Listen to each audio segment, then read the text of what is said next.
유퀴즈 원더블럭이라는 유재석 씨하고 조세호 씨가 우리 사회 각계각층의 사람들과 이야기를 나누는 그 프로그램이 있습니다. 근데 지난 4월 30일 이 프로그램에 임정열 전무라는 분이 나왔어요. 바로 저분이신데요. 근데 이분의 삶의 스토리가 많은 사람에게 도전을 주었다는 겁니다.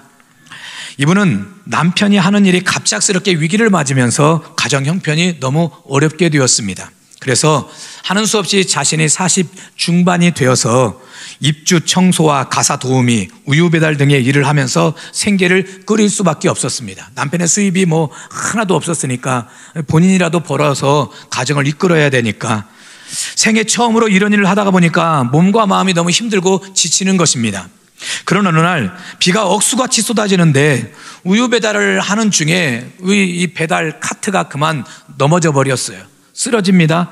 그러니까 그 카트 안에 들어가 있었던 모든 우유들이 다 길바닥에 나뒹굴어져 있고 어떤 또 우유는 팩이 찢어져 가지고 우유가 철철 새고 있고, 여러분 장대같이 쏟아지는 그 비를 맞아가면서 그 우유를 하나씩 둘씩 줍는데 왜 그렇게 하염없이 눈물이 나는지 몰라요. 자신의 인생이 너무 비참하게 여겨지는 겁니다. 자신의 신세가. 그래서 내 팔자는 왜 그런가 하는 그런 마음이 드는 것이지요. 그리고 길바닥에 우유를 줍다 말고 길바닥에 주저앉아 하염없이 울었어요. 눈에서 흐르는 것이 눈물인지 빗물인지 모를 만큼 펑펑 눈물을 쏟아냅니다. 여러분 사람이 또 실컷 울고 나면 또 속이 좀 후련해지지 않습니까?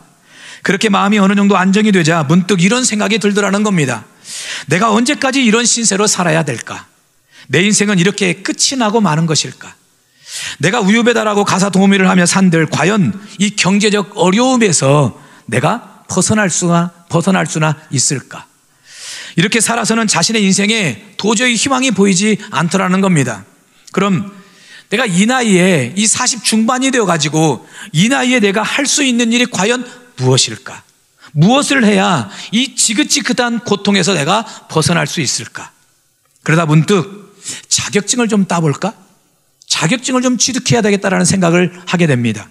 그리고 그렇게 자격증 취득을 위해 공부하기 시작했어요. 그때 나이가 45살이었습니다.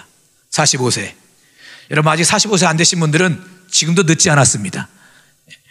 그래서 이제 일도 하고 또 이제 또 공부도 하고 이렇게 일과 공부를 병행해야 되다 보니까 분철을 쪼개며 살았다는 것이죠. 그리고 이분이 그래도 실력이 좀 있고 재주가 있으셨는지 45살에 시작한 자격증 취득 공부를 했는데 그해 이 공인중개사 자격증을 취득하게 된 거예요. 그 뒤로 또 다른 자격증에 도전하게 되었고 결국 50세가 넘어서 기술사 자격증 가운데 가장 난이도가 높다고 하는 3대 자격증이 있대요, 우리나라에. 이것을 그분들 세계에서는 3대 악이라고 하더라고요. 3대 악. 얼마나 시험이 어려운지. 여러분 어떤 시험은요 합격률이 2%에 불과하대요. 100명이 시험 보면 2명밖에 합격을 못하는 거예요. 그래서 악이라고 하더라고요. 악. 여러분 그렇게 따기 어렵다는 이 난이도가 높은 소방기술사, 소방시설관리사, 건축기계 설비기술사 자격증을 이 3개의 자격증을 이분이 다 취득을 했어요. 물론 이제 몇 년의 시간이 걸렸지만요. 그리고 지금은 억대도 훨씬 넘는 높은 연봉을 받는 어느 회사의 전무가 되어 있었던 것입니다. 그럼 제가 유퀴즈 언더블럭에서 이분의 이야기를 좀 보고 이분을 좀 더 잘 자세히 알아보기 위해서 또 다른 자료를 좀 찾아보니까 이분이 다른 강연에서 이렇게 이야기를 하시더라고요. 그때 남편의 사업 실패가 없었더라면, 내가 입주 청소나 우유 배달을 하지 않았더라면, 아니 비가 억수같이 쏟아지는 날 배달 카트가 엎어지지 않았더라면 지금의 나는 절대 있을 수 없었습니다. 지나고 보니 인생의 고통과 아픔이 꼭 나쁜 것만은 아니었습니다. 그 아픔을 통해 나는 새로운 것을 더 많이 얻었으니까요. 그렇습니다. 여러분 우리가 인생을 살아가면서 정말 큰 아픔을 당할 때가 있어요. 말로 할 수 없는 상처를 만날 때도 있죠. 그러나 그렇게 아프고 나면 대부분요 우리 삶에 새로운 것이 만들어지게 돼요. 더 유익하고 더 아름답고 더 복된 일이 생겨날 때가 훨씬 더 많더라고요. 여러분 자녀를 키운 어머니들은 제 이야기에 공감이 되실 거예요. 어렸을 때 아이들이 많이 아프거든요. 특히 아이들이 어렸을 때 제일 많이 아픈 것이 감기 많이 걸리잖아요. 감기. 뭐 하루가 멀다 하고 애들이 뭐 좀 나았다 싶으면 또 감기 걸리고 나았다 싶으면 또 감기 걸리고 그렇거든요. 그런데 아이들이요, 그렇게 아프고 나면은 아이들에게 면역력이 생긴다는 겁니다. 여러분, 과학적으로는 면역기억이라고 이야기를 합니다. 면역기억. 이게 어린 시절은 면역체계가 발달하는 중요한 시기예요. 그런데 이때 여러 병원체에 노출이 되어가지고 아이들이 아프거든요. 근데 그렇게 아프고 나면 아이의 몸에 있는 면역세포가 그것을 기억하고 있대요. 그걸 기억하고 있다가 언제 내 몸에 그때 어떤 바이러스가 침투했었지, 이걸 기억하고 있다가 또 같은 병원체가 아이의 몸에 침투를 하면 이 면역세포가 어떻게 합니까? 어쭈, 네가 또 나를 공격해? 어디 한번 두고 봐라 해가지고 바로 그냥 물리치고 대응해가지고 이기게 된다는 겁니다. 여러분, 아이들 어렸을 때 자주 감기 걸리지만 커서는 어떻습니까? 뭐 초등학교 들어가고 중학교, 고등학교 되면은 감기, 뭐 하루가 멀다고 감기 걸리나요? 그렇지 않거든요. 저희 둘째가요, 많이 어렸을 때 많이 아팠어요. 얘는 한번 아프면 병원에 입원할 정도로 아프는 거예요. 그리고 얘는 꼭 감기에 걸리면 꼭 이상하게 폐렴까지 가더라고요. 그러니까 그렇게 몸이 어렸을 때 약했는데 지금은 이제 고3입니다. 지금은 어떤 줄 아십니까? 쌩쌩합니다. 엄청 쌩쌩해요. 어느 때는 야, 너는 아프지도 않니? 그럴 정도로 엄청 쌩쌩하고 뭐 감기 없어요, 없어. 여러분, 그러니 이게 무엇 때문이냐? 바로 면역기억 원리 때문이라는 거예요. 그러니 아픈 것이 꼭 나쁜 것만은 아니라는 것이지요. 여러분, 더구나 우리 신앙생활은 더더욱 그렇습니다. 여러분, 신앙생활하면서 고난을 당하고 아픔을 경험하고 때로는 교회 안에서 신앙생활할 때 시험에 빠질 때가 있거든요. 그럼에도 불구하고 우리가 그것을 믿음으로 대하고 믿음으로 그걸 잘 극복하면 새로운 것이 우리에게 생겨나게 되는 줄 믿습니다. 더 유익하고 아름다운 일들이 반드시 우리에게 오게 되는 거예요. 그래서 성경의 기자는, 시편 기자는 뭐라고 이야기하느냐? 고난당하는 것이 우리에게 유익이라는 겁니다. 자, 시편 119편 71절 72절 같이 읽어볼게요. 고난당한 것이 내게 유익이라. 이로 말미암아 내가 주의 율례들을 배우게 되었나이다. 주의 입의 법이 내게는 천천 금은보다 좋으니이다. 여러분, 왜 고난당하는 것이 유익이라고 말합니까? 그 고난으로 말미암아 주의 율례들을 배우게 되었기 때문이라는 거예요.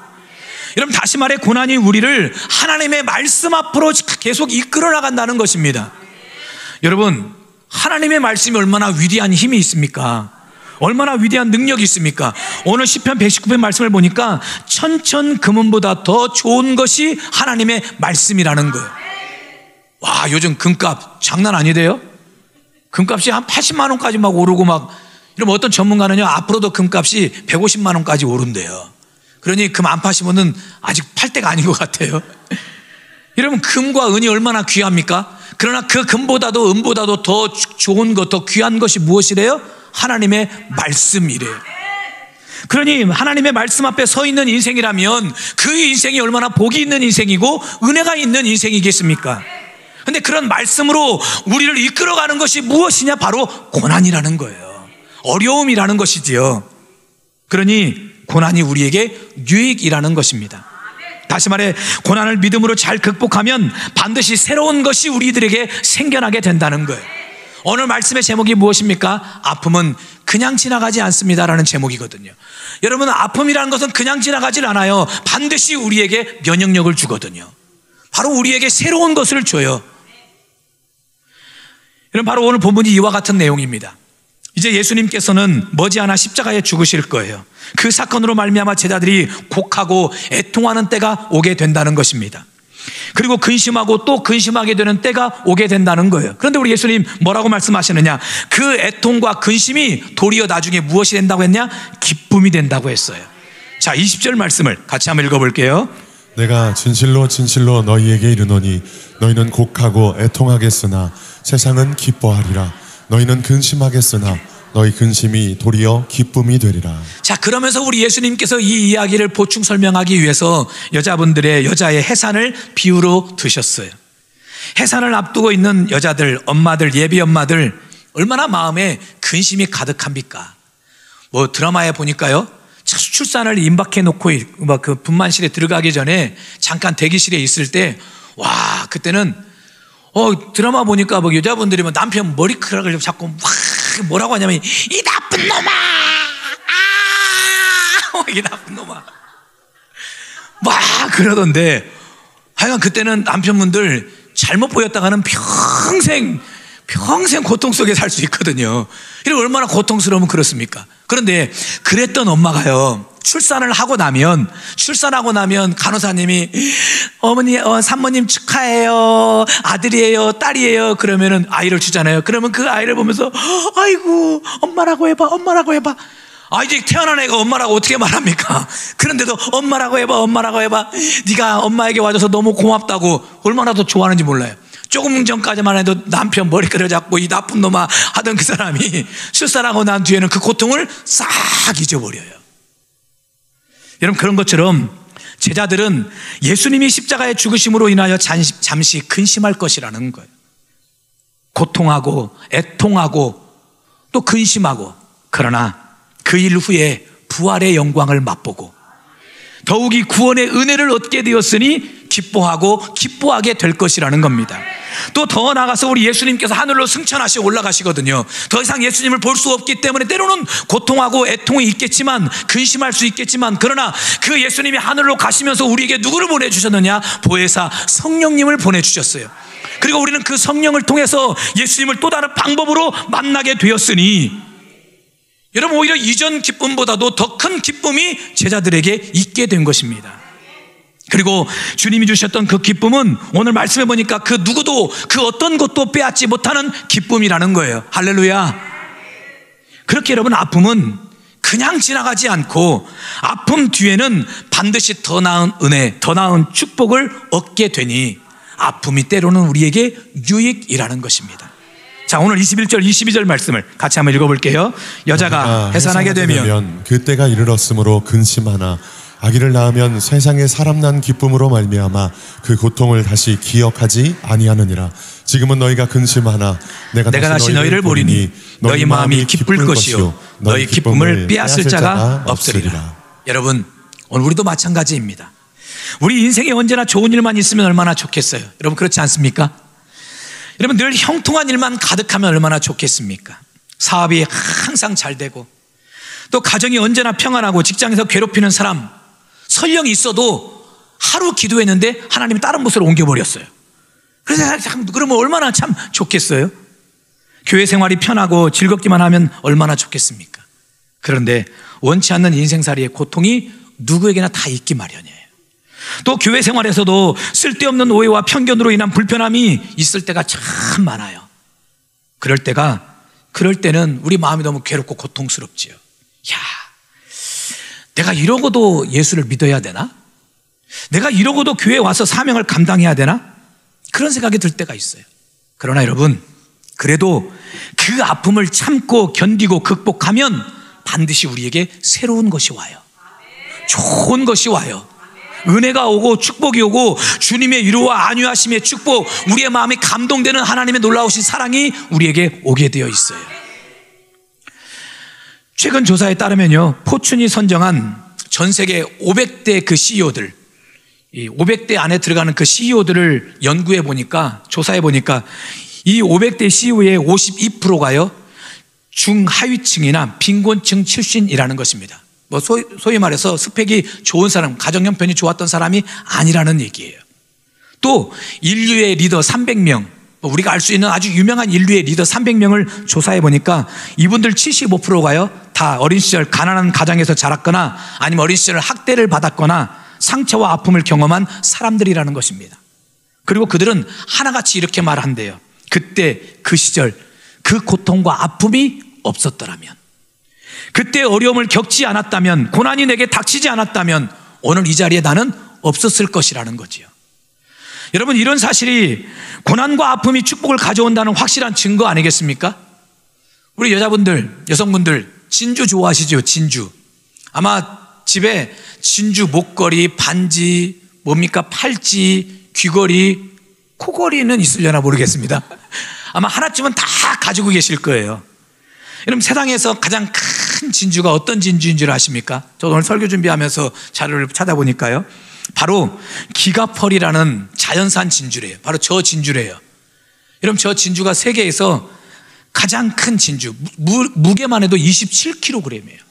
27kg이에요. 저 진주의 무게가. 우리가 알고 있는, 또 사실 진주의 모양은 아니죠. 진주는 동그래야 되는데 쟤는 그렇지 않아요. 천연진주입니다. 천연진주. 인공으로 만든 진주가 아니라. 여러분, 현재 기네스북에 올라가 있어요. 저 진주가 가장 큰 진주로. 그리고 그 가격이 자그마치 1,400억이 넘는다고 합니다. 여러분, 저 진주를 소유하고 있는 분이 아브라함 레예스라는 필리핀계 캐나다 사람이 소유하고 있어요. 여러분, 저 사진에서 오른쪽에 턱수염 있는 사람 있잖아요. 저 사람이 저 진주의 주인이에요. 하여간 좀 친구들 좀 사귀었으면 참 좋겠다는 생각이 좀 들긴 하는데. 여러분, 근데 저렇게 큰 진주는 그냥 일반 조개에서 만들어지질 않는다고 합니다. 바로 대왕대합이라는, 바로 저렇게, 지금 사진으로 봐서 좀 어떨지 모르겠지만 저 조개가 엄청 큰 진주래. 대왕대합. 여러분, 바로 저 조개를 통해서 아주 조금 전에 말했던 기가펄이라는 아주 그런 진주들이 만들어지게 된다는 거예요. 여러분, 전문가들은요, 조금 전에 보여드렸던 그 기가펄이라는 그 진주가 자그마치 최소한 1000년 이상은 지났을 것이라고 이야기합니다. 1000년 이상 동안 조개가 자기 품에 다 품고 있었던 거예요. 그리고 그 안으로 여러 가지 이물질들이 들어오면, 이물질이나 모래 이런 것들이 자꾸 들어오면 몸에 상처가 나거든요. 그리고 조개는 그 아픔을 덮기 위해서 끊임없이 진주층을 만들어내는 거예요.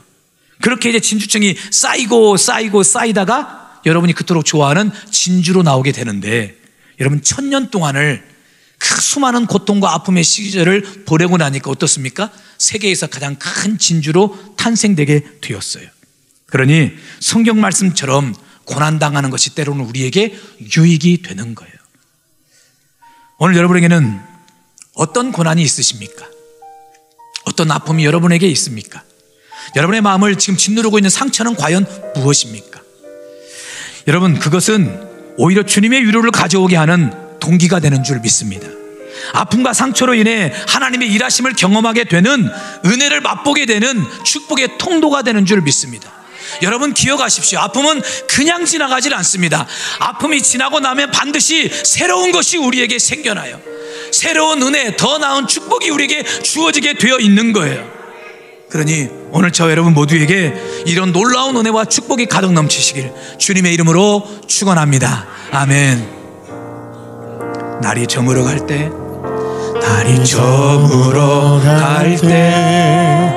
빈들에서 걸을 때, 그때가 하나님의 때, 내 힘으로 안 될 때, 빈손으로 걸을 때, 내가 고백해 여호와 이래. 우리 모인 이곳에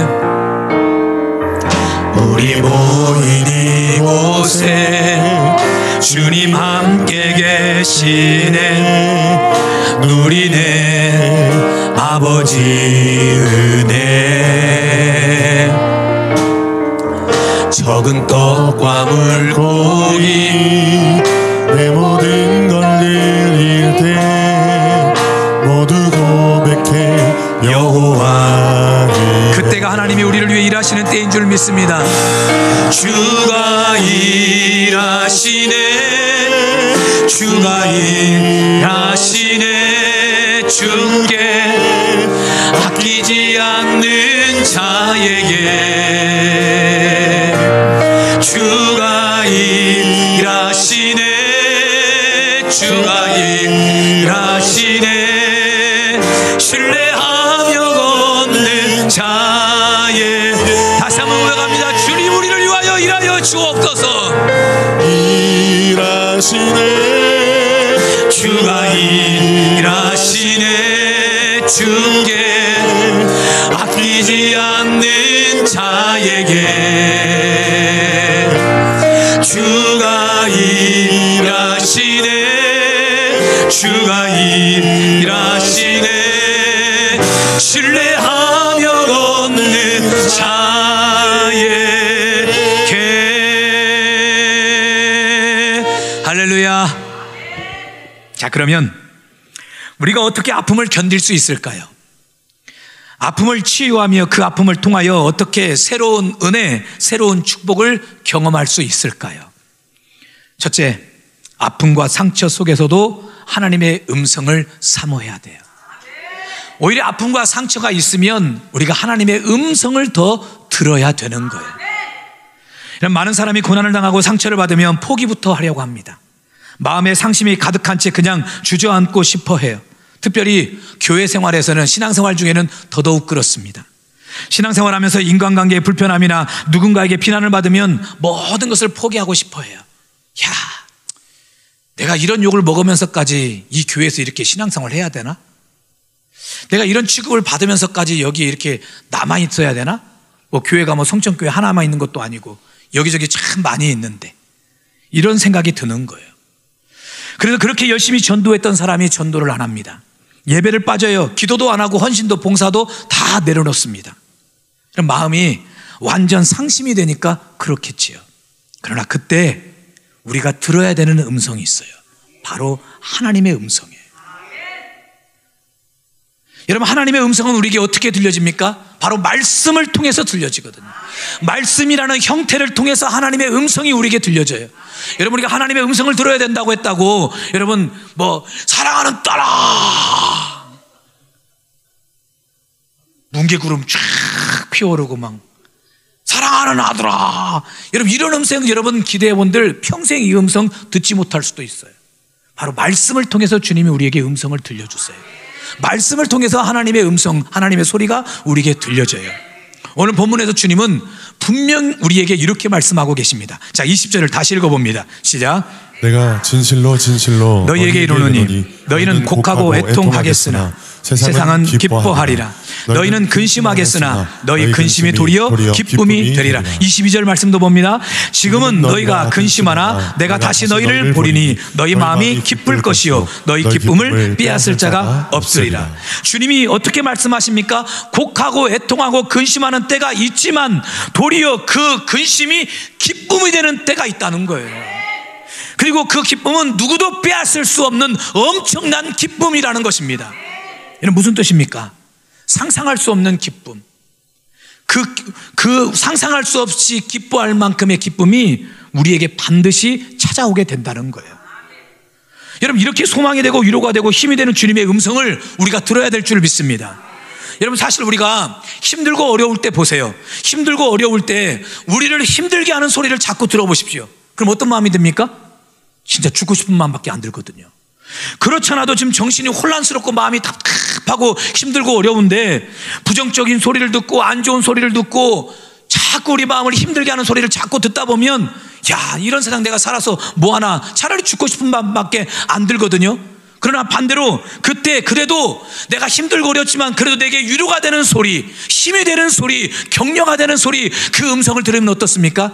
그래, 내가 다시 일어나야지, 내가 다시 일어서야지, 다시 일어서는 힘과 용기를 얻게 되거든요. 그렇다면 여러분, 이 세상에서 최고의 위로의 음성이 과연 무엇일까요? 우리를 다시 일으켜 세울 수 있는 최고의 음성이 과연 누구의 음성이겠습니까? 하나님의 음성이죠. 말씀을 통해 들려지는 하나님의 음성이 우리에게 최고의 음성이에요. 여러분, 하나님의 말씀에 얼마나 주옥 같은 위로와 격려, 축복의 말씀이 있습니까? 힘들고 어렵다가도 이 말씀을 보면, 또 말씀을 들으면 이 말씀에서 우리에게 위로가 되고 힘이 되는 말씀이 너무 많아요. 주옥 같은 하나님의 말씀이 너무너무 많아요. 그러니 이 음성을 들어야 될 줄 믿습니다. 구약의 엘리야를 보십시오. 그는 갈멜산에서 영적 전쟁을 하지 않습니까? 그럼에도 불구하고 엄청난 역사를 이루어냈어요. 여러분, 제가 엘리야를 생각해봐도 엘리야의 기도는 참 대단한 기도인 것 같아요. 하늘에서 불을 내려달라고 하니까 하나님이 불을 내려주시고, 하여간 제 생애에도 뭐 더도 말고 덜도 말고 한번 어느 날 위기의 순간, 하여간 방송을 다, 전 세계 모든 방송국을 다 동원해서라도 한번 딱 기도했는데, 하늘에서 여러분 보십시오, 내가 하나님 앞에 기도해 하늘에서 불이 내리게 될 겁니다. 아, 불이 내려지면 아마 우리 교회 난리 날 거요. 그러니까 엘리야의 기도가 얼마나 대단한 기도입니까? 불을 내려달라고 하니까 불을 내려주시고, 또 3년 6개월 동안 비가 오지 않는 땅에 비를 내려달라고 하니까 비를 내려주시고, 대단한 기도이지요. 여러분, 이런 기도 엘리야가 뭐 수년 동안 한 겁니까? 오랜 기간 동안 했나요? 아니면 100일 작전 기도하며 기도한 것입니까? 아니에요. 불과 해봐야 몇 시간이거든요. 몇 시간. 하루 사이에 하늘에서 불도 내리고 비도 내리고, 그 몇 시간의 기도에 엄청난 역사가 나타나지 않습니까? 이런 놀라운 역사에 쓰임받았던 엘리야가 어느 한순간 그의 마음속에 두려움과 절망에 빠져버렸어요. 그리고 그가 광야길로 나아가 한 로뎀나무 아래서 하나님 앞에 이렇게 기도하는 거예요. 자, 열왕기상 19장 4절 같이 읽어볼게요. 자기 자신은 광야로 들어가 하루길쯤 가서 한 로뎀나무 아래에 앉아서 자기가 죽기를 원하여 이르되 여호와여 넉넉하오니 지금 내 생명을 거두시옵소서. 나는 내 조상들보다 낫지 못하니이다 하고. 여러분, 지금 엘리야가 죽고 싶은 마음에 하나님 나를 지금 뭐 해주십시오? 죽여주십시오라고 기도하고 있는 거예요. 여러분, 조금 전까지만 해도 하늘에서 불을 내렸던 사람이, 아니 조금 전까지만 하늘에서 비를 내렸던 그 엄청난 능력의 위대한 선지자가, 아니 어떻게 이렇게 한순간 겁쟁이가 되어버리고 말았습니까? 바로 잘못된 음성, 잘못된 소리를 들었기 때문에 그래요. 자, 열왕기상 19장 2절 같이 볼게요. 이세벨이 사신을 엘리야에게 보내어 이르되 내가 내일 이맘때에는 반드시 네 생명을 저 사람들 중 한 사람의 생명과 같게 하리라. 그렇게 하지 아니하면 신들이 내게 벌 위에 벌을 내림이 마땅하니라 한지라. 반드시 죽여버리겠다는 이세벨의 그 말 한마디 때문에 엘리야가 낙심하고 절망하고 두려움에 빠졌던 거예요. 여러분, 이세벨이 어떤 여자입니까? 여러분, 이방인에다가 구원받지 못한 여자예요. 이제 곧 하나님의 진노의 심판을 받을 여자였거든요. 아니 여러분, 세상에 그런 여자의 소리에 귀를 기울여서 괜히 낙심하고 절망합니까? 천하의 엘리야 선지자가? 여러분, 이것이 바로 잘못된 소리에 귀를 기울인 결과예요. 여러분, 그런데 이런 엘리야의 모습이 오늘 우리의 모습은 아닙니까? 인생을 살면서 우리를 두렵게 하고 낙심케 하는 소리에만 우리가 너무 귀를 기울이며 살지 않습니까? 좋지 않은 소리를 너무 많이 우리는 듣고 살아요. 좋은 소리를 들어도 지금 살까 말까 하는 이 세상에서 좋지 않은 소리, 내게 힘 빠지는 소리를 너무 많이 듣고 살아요. 여러분, 그런 소리에는 귀를 닫아버리십시오. 한 귀로 듣고 한 귀로 흘려버리십시오. 그리고 하나님의 음성에 귀를 기울이십시오. 우리에게 전혀 유익되지 않는 소리, 도움되지 않는 소리에 귀를 기울이지 마세요. 오히려 몸과 마음만 더 힘들어질 뿐이거든요. 이런 엘리야에게요, 하나님이 천사를 보내옵니다. 천사가 엘리야에게 찾아와서 떡과 물을 주면서 엘리야를 다시 힘을 주었어요. 그런 엘리야가 힘을 얻어서 이제 호렙산으로 나아가는데, 그 호렙산에서 엘리야에게 어떤 일이 일어나게 되느냐. 자, 열왕기상 19장 12절 13절 같이 읽어볼게요. 또 지진 후에 불이 있으나 불 가운데에도 여호와께서 계시지 아니하더니 불 후에 세미한 소리가 있는지라. 엘리야가 듣고 겉옷으로 얼굴을 가리고 나가 그 어귀의 섬에 소리가 그에게 임하여 이르시되 엘리야야, 내가 어찌하여 여기 있느냐. 여러분, 엘리야에게 하나님의 세미한 음성이 들렸어요. 세미한 소리가 엘리야에게 들렸어요. 여러분, 그 세미한 음성 속에 전혀 기대하지 못했던 새로운 은혜를 엘리야가 받게 되었고, 또 새로운 사명을 엘리야가 받게 되었어요. 여러분, 이런 엘리야 사건을 통해서 하나님이 우리에게 주시는 교훈이 무엇입니까? 상처를 만날수록 우리를 좌절케 하는 소리를 듣지 말고 하나님의 음성을 들어야 된다는 거예요. 왜냐? 하나님의 음성 속에는 치유가 있어요. 회복이 있습니다. 은혜가 있습니다. 기적이 있습니다. 기쁨이 있습니다. 능력이 있습니다. 역사가 있습니다. 그러므로 여러분, 역경을 당할수록 더 하나님의 음성에 귀를 기울이십시오. 상처를 받고 아픔을 만나면 만날수록 더 하나님께 나아가서 하나님의 세미한 음성을 들으시길 바랍니다. 그리고 언제나 하나님의 음성 듣기를 사모하시길 바랍니다. 그런 자들에게 하나님 말씀을 통해서 당신의 음성을 들려주실 거예요. 두 번째, 우리가 어떻게 아픔을 통하여 새로운 은혜와 축복을 경험할 수 있을까요? 바로 아픔으로 닦을 수 있어야 됩니다. 여러분, 아일랜드 전설에 나오는 가시나무 새 이야기를 들어보셨습니까? 가시나무 새는요, 평생 동안 아주 뾰족하고 긴 가시가 도달한 이 가시나무를 찾아 헤맨다는 것입니다.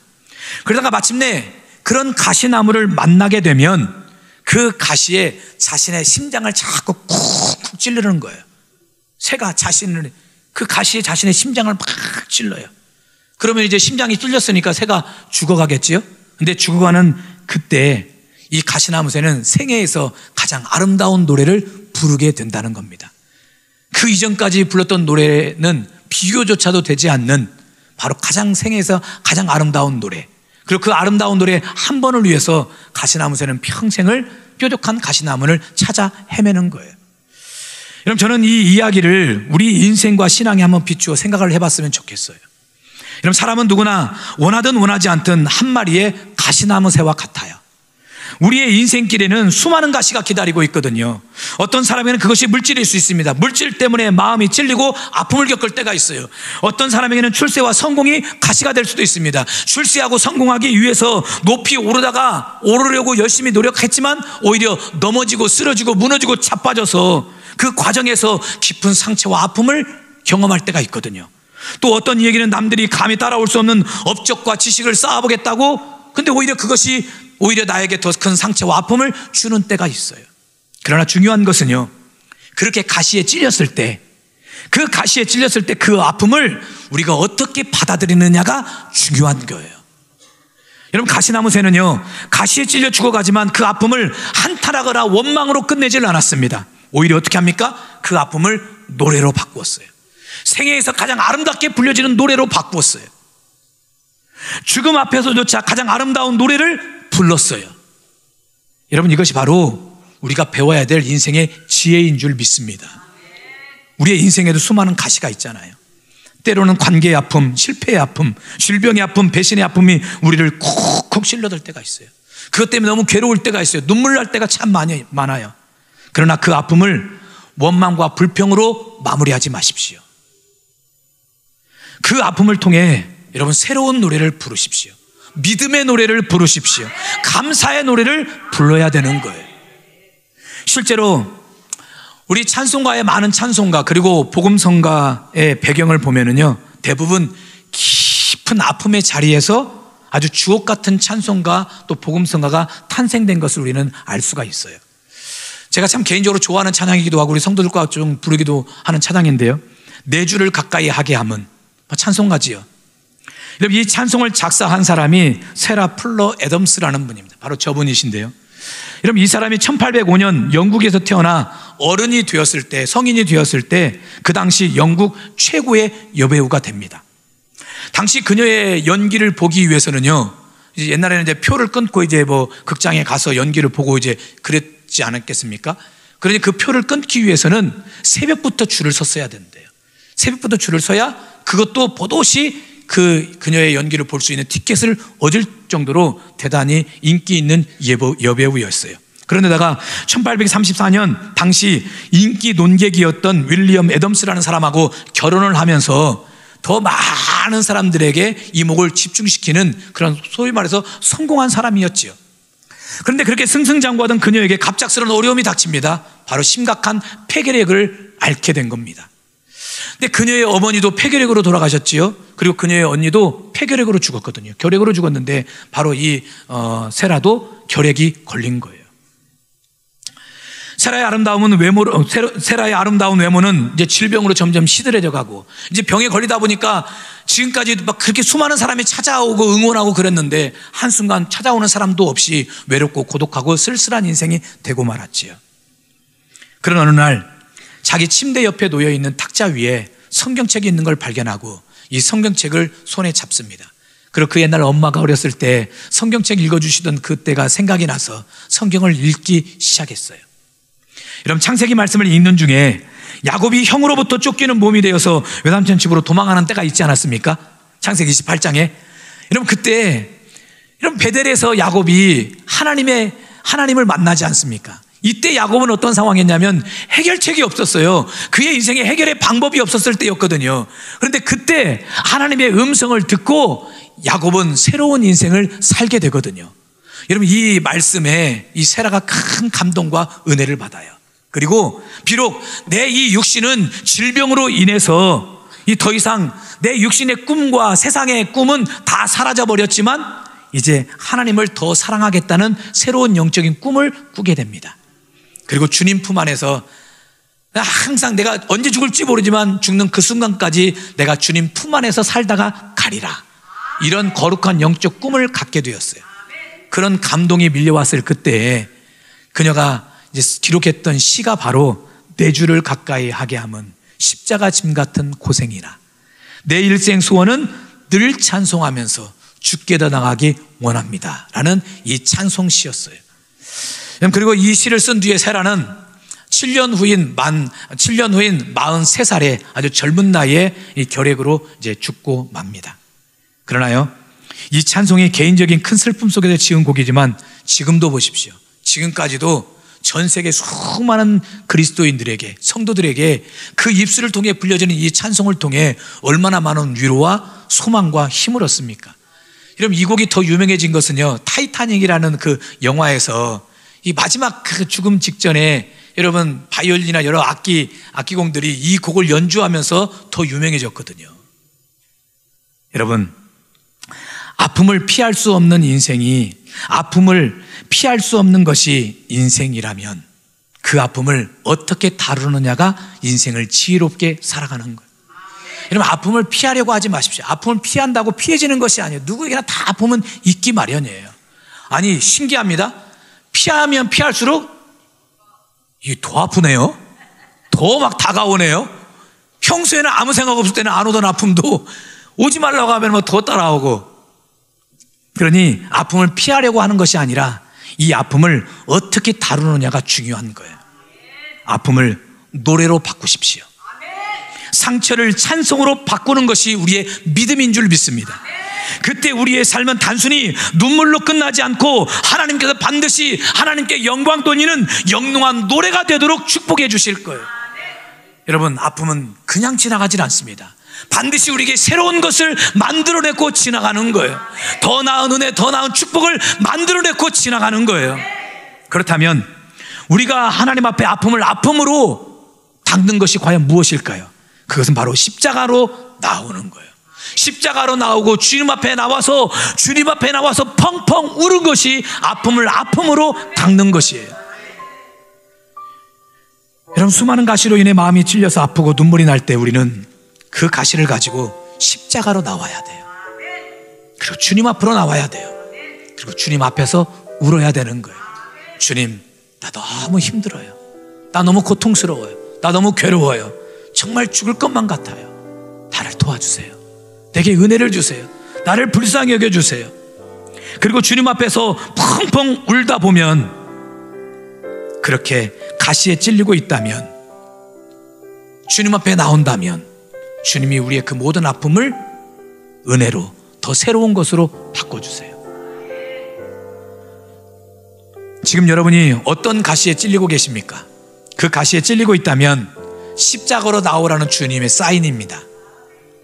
주님 앞에 나와서 울라고 하시는 주님의 사인인 거예요. 그 울음이 주님께 가장 가까이 나아가는 은혜가 되고 순간이 될 줄 믿습니다.